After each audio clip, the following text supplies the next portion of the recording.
கர்த்தர் நல்லவர், அவர் கிருபை என்றும் உள்ளது.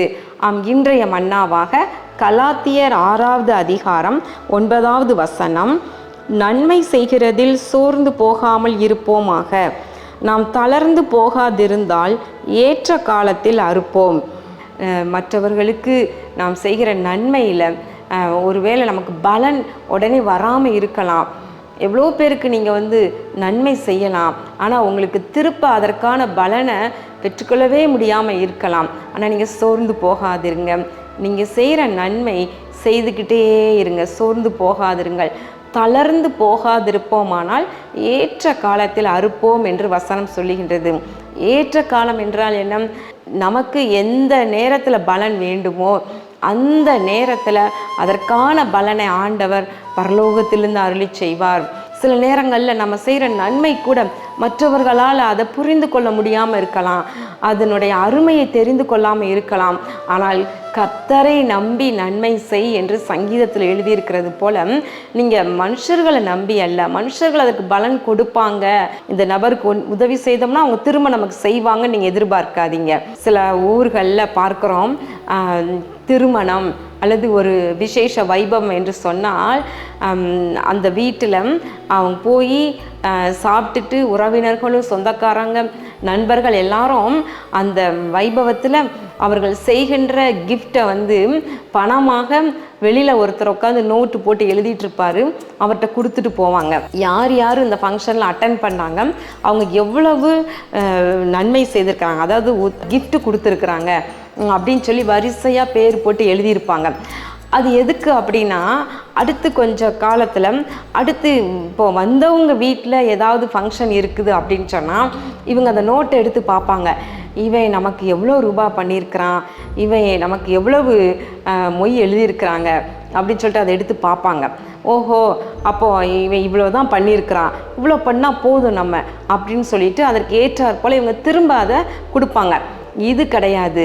அப்போ நம்ம நன்மை செய்தால் அது நமக்கு திரும்ப வரும் அப்படின்னு சொல்லி அல்ல, நாம் கர்த்தரை நம்பி நன்மை செய்ய வேண்டும், ஏற்ற காலத்திலே அதை அறுப்போம்.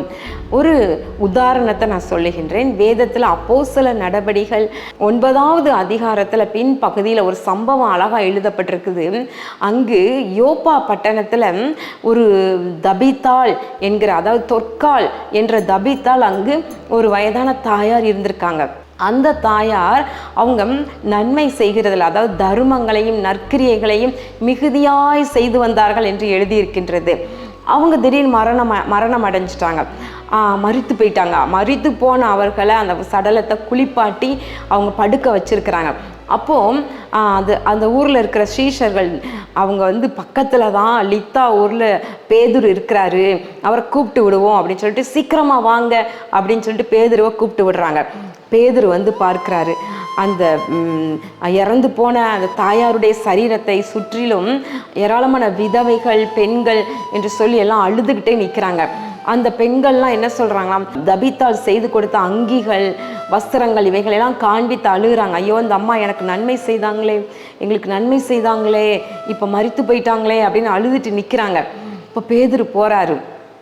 பேதுரு போன உடனே எல்லாரையும் வெளியே அனுப்பிட்டு போய் ஜோமணி தபித்தாளை எழுந்திரு என்று சொன்ன உடனே அந்த தாயார் உயிரோடு கூட எழும்பினாங்க. அவங்கள அழுதுகிட்டு இருந்த அவங்களுக்கு மத்தியில் உயிரோடு போய் நிறுத்திட்டு பேதுரு வந்துட்டார். பிரியமானவர்களே, இந்த தபித்தாள் என்ன நோக்கத்தோடு இந்த இவ்வளோ மிகுதியான நற்கிரியைகளை செய்திருப்பாங்க, மிகுதியான தர்மங்களை ஏன் பண்ணாங்க, விதவைகளுக்கு ஏன் பண்ணாங்க? அந்த விதவைகளால் திரும்ப கொடுக்க முடியுமா? அவங்களால கொடுக்க முடியாது. ஆனால் அவங்க கர்த்தரை நம்பி நன்மை செய்திருக்கிறாங்க, கர்த்தரிடத்துல தயையை பெற்றுக்கொண்டிருக்கிறாங்க, ஏற்ற காலத்தில் அறுத்திருக்கிறாங்க, அதை அறுவடை செய்திருக்கிறாங்க. எப்படி? அவங்க மரித்து போயிட்டாங்க இல்லையா? ஏற்ற நேரத்தில் பாருங்க, பேதுரு அந்த பகுதியில் இருந்திருக்கிறாரு. ஆண்டவர் பேதுருவை அனுப்பி தபித்தாளை திரும்பவும் உயிரோடு எழுப்பி இன்னும் வாழ்ந்திருக்கும்படி செய்கிறார். பாருங்களேன், இந்த நன்மையை மனுஷர்கள் செய்ய முடியுமா? அப்போது நன்மை செய்கிறதில் சோர்ந்து போகாதுருங்க.